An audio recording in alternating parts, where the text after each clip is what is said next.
Innal hamdalillah nahmaduhu wa nasta'inuhu wa nastaghfiruh wa natubu ilaih wa na'udzu billahi min shururi anfusina wa min sayyiati a'malina may yahdihillahu fala mudilla lahu wa may yudlilhu fala hadiya lahu asyhadu an la ilaha illallah wahdahu la syarika lahu wa asyhadu anna muhammadan abduhu wa rasuluh la nabiyya ba'dah.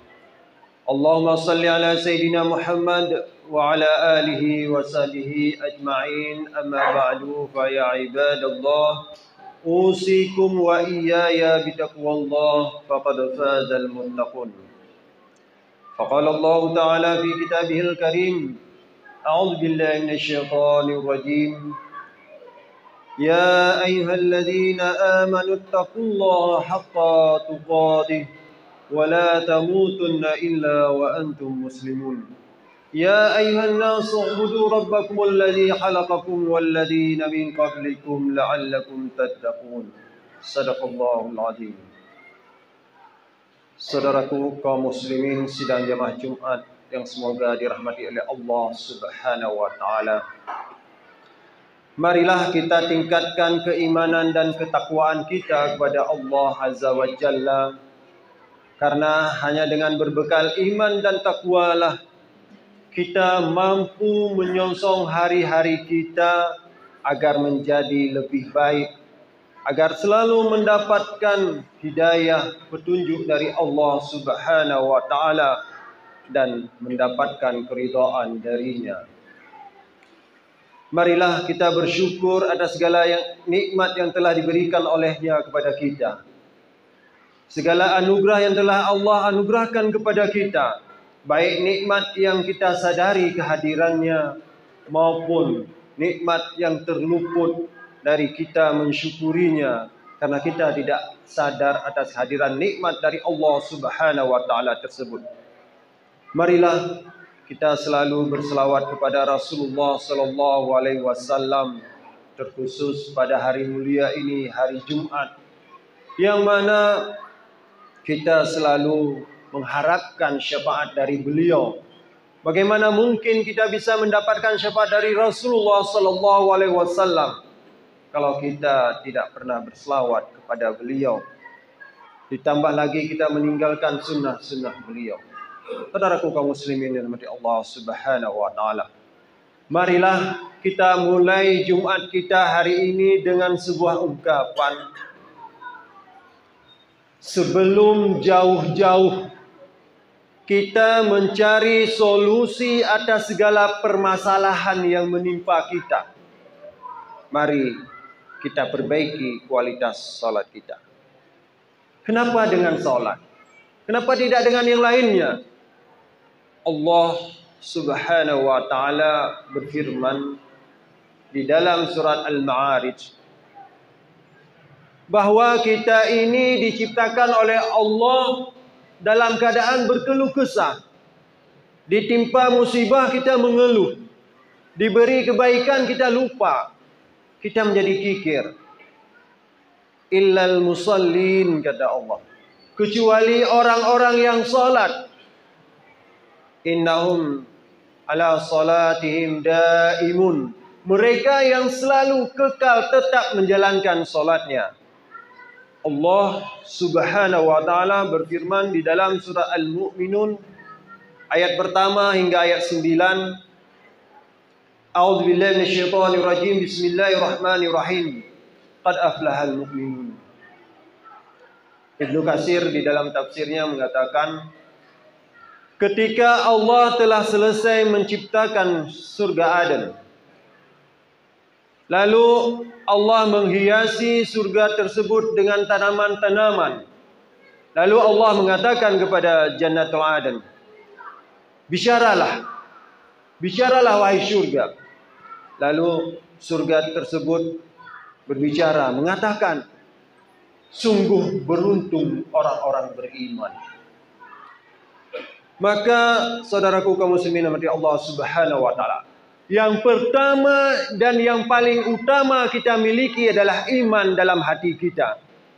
Ketika kita mempunyai iman sebesar zarah di dalam hati kita, Itu sudah cukup syarat bagi kita untuk masuk ke dalam jannahnya Allah Subhanahu wa taala. Nanti di akhirat, ketika semua orang sudah selesai dimasukkan ke dalam jannahnya Allah, Allah berfirman kepada malaikat, masihkah ada orang yang beriman di dalam neraka? Lalu dicari orang-orang yang di dalam hatinya ada iman sebesar zarrah. Lalu dia dimasukkan ke dalam surganya Allah Subhanahu wa taala. Dalam sebuah hadis disebutkan, nanti di akhirat orang yang terakhir masuk surga adalah seorang laki-laki. Nah, ini kita hari ini yang hadir semua laki-laki. Juga mudah-mudahan didengar oleh ibu-ibu di rumah, agar anak laki-lakinya atau yang ada laki-laki di rumahnya untuk disuruh hadir di rumah Allah untuk salat, beribadah kepada Allah Subhanahu wa taala. Sang laki-laki tersebut meminta kepada Allah, ya Allah, dekatkanlah aku dengan surga. Lalu dia didekatkan oleh Allah dengan surga. Lalu dia memohon lagi kepada Allah, ya Allah, dekatkanlah aku dengan pintu surga. Lalu didekatkanlah dia dengan pintu surga. Terakhir, Allah meminta dia untuk memohon lagi, tapi dia segan meminta kepada Allah Subhanahu wa taala. Dalam hadis digambarkan Allah tersenyum mendengar permintaan dia. Akhirnya dia dimasukkan oleh Allah ke dalam surga, yang surganya diberikan kepada dia seorang sebesar bumi dikali 10 untuk satu orang. Maka saudaraku kaum muslimin sidang jemaah Jumat yang dirahmati Allah Subhanahu wa taala, mari kita pelihara iman yang ada di dalam diri kita. Sedikit demi sedikit kita tambah, kita kuatkan, apalagi sebentar lagi bulan Ramadan adalah bulan terbaik untuk kita meningkatkan iman kepada Allah Subhanahu wa taala. Di mana di bulan yang lain orang tak sanggup membaca Al-Quran satu halaman sehari, di bulan Ramadan dia sanggup mengkhatamkan Al-Quran sampai beberapa kali. Ketika di bulan yang lain dia tidak sanggup salat lain walaupun 2 rakaat setiap malam, di bulan Ramadan dia sanggup ada yang 20, ada yang 8. Bahkan di Madinah ada yang 36 rakaat. Saudaraku kaum muslimin yang dirahmati Allah Subhanahu wa taala, sungguh beruntung kata Allah orang-orang yang beriman. Siapa itu orang yang beriman? Allazina hum fi salatihim khashi'un, kata Allah di ayat yang kedua, yaitu orang yang di dalam salatnya khusyuk. Disebutkan asbab turun ayat ini, dahulunya para sahabat itu kalau salat mendongak ke atas, melihat ke langit. Lalu setelah ayat tersebut turun, ayat Al-Mu'minun ayat 2, maka para sahabat melihat ke bawah. Maka kita solat kalau menghadap ke depan, menghadap ke atas, apalagi menghadap ke sana kemari, itu hukumnya makruh. Maka sunnah dalam solat adalah menghadap ke tempat sujud. Walaupun hati kita belum bisa khusyuk 100%. Minimal anggota badan kita. Tujuan kita ingin khusyuk di dalam solat kita. Biar apa? Biar kita mendapatkan keberuntungan. Di ayat yang ketiga, Allah Subhanahu wa taala mengatakan orang-orang yang beruntung itu adalah anil lagwi mu'ridun. Orang yang menjaga dirinya, orang yang tidak mendekati, orang-orang yang menjauhi perkara-perkara yang sia-sia. Baik perbuatannya, baik perkataannya, baik diamnya maupun bergeraknya. Jangan sampai ada yang sia-sia. Rasulullah sallallahu alaihi wasallam bersabda, dan ini adalah hari-hari paling sering kita dengar tentang akhir zaman. Ada orang yang sibuk membahas akhir zaman sampai dia lupa solat. Orang yang sibuk membahas kiamat, sibuk membahas tanda-tanda kiamat, sampai dia lupa memperdalam ilmunya untuk mendekatkan diri pada Allah Subhanahu wa taala. Rasulullah sallallahu alaihi wasallam bersabda, seandainya besok kiamat, kata Rasulullah, sementara di tanganmu ada bibit tanaman, maka tanamlah. Jadi orang beriman itu adalah orang yang produktif. Orang yang selalu berbuat, orang yang selalu optimis. Walaupun kita sering mendengar kajian tentang kiamat, walaupun kita sering mendengar ini sudah tanda-tanda kiamat, tapi umat Islam adalah umat yang selalu produktif, bekerja untuk kehidupan dunianya dan beribadah untuk kehidupan akhiratnya. Di ayat yang keempat, kelima, keenam dan ketujuh, Allah Subhanahu wa taala melanjutkan lagi bahwa ciri-ciri orang yang beruntung itu adalah orang yang menunaikan zakat, orang yang memelihara kehormatannya.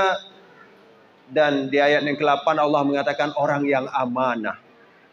Dan terakhir di ayat 9 Allah mengatakan walladzina hum ala salawatihim yuhafidun. Yaitu di ayat yang kedua Allah mengatakan bahwa orang-orang yang beruntung adalah orang yang mendirikan solat dan dalam solatnya dia khusyuk. Di ayat yang ke-9 Allah mengatakan orang-orang yang selalu memelihara solatnya. Jadi kita selain mendirikan solat, kita juga dituntut oleh Allah Subhanahu wa taala untuk selalu memelihara solat. Apa itu memelihara? Memelihara solat bukanlah seperti kita sekedar solat, yang penting ada solat, yang penting sudah solat. Bukan itu. Bagaimana solat kita semakin hari semakin baik. Sebagaimana kita memelihara diri kita, yang kita berharap diri kita semakin lama semakin baik. Orang yang memelihara anaknya berharap anaknya tumbuh semakin lama semakin baik, berkembang semakin lama semakin bagus. Orang yang memelihara peliharaannya, tanamannya, hewan peliharaannya, ternaknya, dia berharap bagaimana peliharaannya semakin lama semakin baik. Begitu juga dengan solat kita. Bagaimana kita menjadikan solat kita semakin lama semakin baik. Jika tahun yang lalu solat kita yang penting solat, bagaimana tahun ini solat kita menjadi berkualitas. Bacaan kita semakin tepat. Gerak-gerakan kita semakin tepat. Hati kita semakin dekat dengan Allah Subhanahu wa taala. Sehingga kita bisa mengatakan, apa yang ada di hati saya, itulah yang saya pikirkan. Apa yang saya pikirkan, itulah yang saya ucapkan. Apa yang saya ucapkan, itulah yang saya kerjakan. Dan itulah orang yang beriman. Orang yang sesuai dengan perkataan, perbuatan, apa yang di hatinya, yang di pikirannya, sama semua. Bukan split personality. Lain di mulut, lain di hati. Lain yang diucapkan, lain pula yang dikerjakan. Nah, saudaraku kaum muslimin yang dirahmati Allah Subhanahu wa taala. Mari kita mulai dengan solat kita. Rasulullah bersabda kepada Bilal bin Rabah, "Arihna bis salat." Ketika beliau sedang penat-penatnya, ketika hari sedang panas-panasnya, ketika beliau sedang capek-capeknya, beliau mengatakan, "Arihna bis salat." Maka ketika hari ini anak kita sudah tidak bisa kita aturkan lagi, ketika keluarga kita sudah tidak bisa kita aturkan lagi, ketika diri kita bahkan tidak bisa kita atur lagi, maka mari kita dirikan solat. Kita perlama sujud kita. Kita bermunajat kepada Allah. Ya Hayyu Ya Qayyum birahmatika astaghis. Kita mohon kepada Allah. Sekali, dua kali, tiga kali, sebulan, 2 bulan, setahun, 2 tahun. Terus kita bermohon kepada Allah. InsyaAllah, kalau tidak hari ini, maka besok. Kalau enggak minggu ini, minggu depan. Kalau enggak tahun ini, InsyaAllah tahun depan Allah akan mengabulkan keinginan kita. Kalau enggak di dunia, pasti di akhirat. Banyak orang yang anaknya sudah tidak bisa terurus lagi. Bahkan dia sudah menyerah dengan keadaan keluarganya. Tetapi ketika dia tidak berhenti bermohon kepada Allah, dia selalu tegak mendirikan solat. Maka menjelang dia wafat, menjelang dia meninggal dunia, Allah beri kabar gembira, anaknya sudah mulai dekat dengan masjid. Keluarganya sudah mulai dekat dengan masjid. Dan itulah yang kita dambakan. Tidak bisa, apalagi di zaman sekarang ini, sangat susah bagi kita untuk mengatur keluarga kita. Tapi kita punya Allah yang maha membolak-balikkan hati. Maka saudaraku kaum muslimin yang dirahmati Allah Subhanahu wa taala, jangan sampai bulan Ramadan yang sudah dekat kita persiapkan dengan baik. Kita bahkan ada orang yang mampu berpuasa sebulan penuh, tapi dia lupa mendirikan salat untuk beribadah kepada Allah Subhanahu wa taala. Puasa memang ibadah pada Allah Subhanahu wa taala. Tetapi yang pertama sekali dihisab, yang paling utama dinilai oleh Allah Subhanahu wa taala adalah salat kita. Maka Rasulullah mengatakan, ada orang yang salat itu mendapatkan pahala setengah, ada yang mendapatkan pahala 1/2, 1/5, 1/10.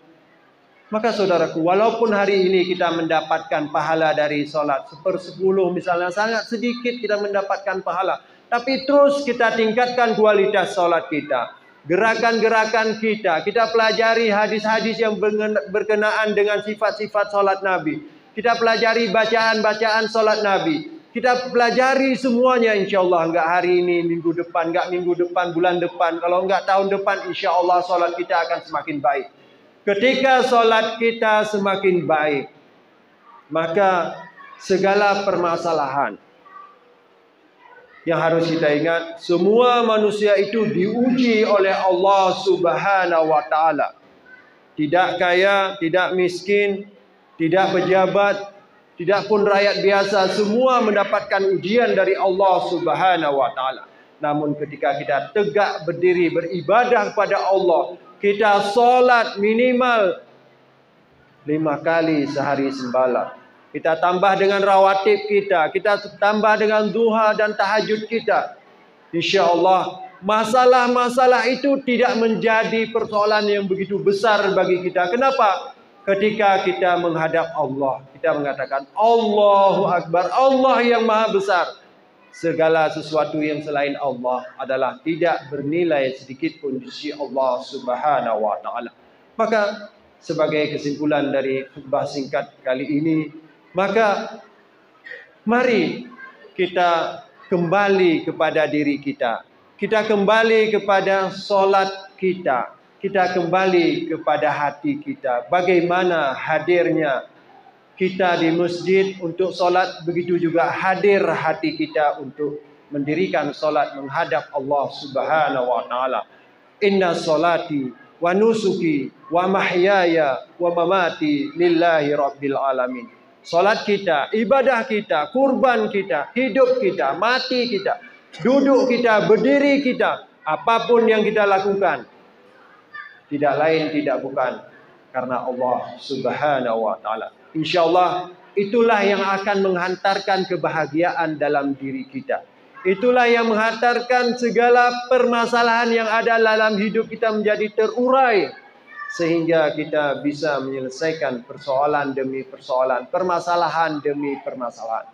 InsyaAllah Allah yang menolong kita. Ketika kita mendekatkan diri kepada Allah Subhanahu wa taala, dan Allah akan memberi jalan keluar bagi kita.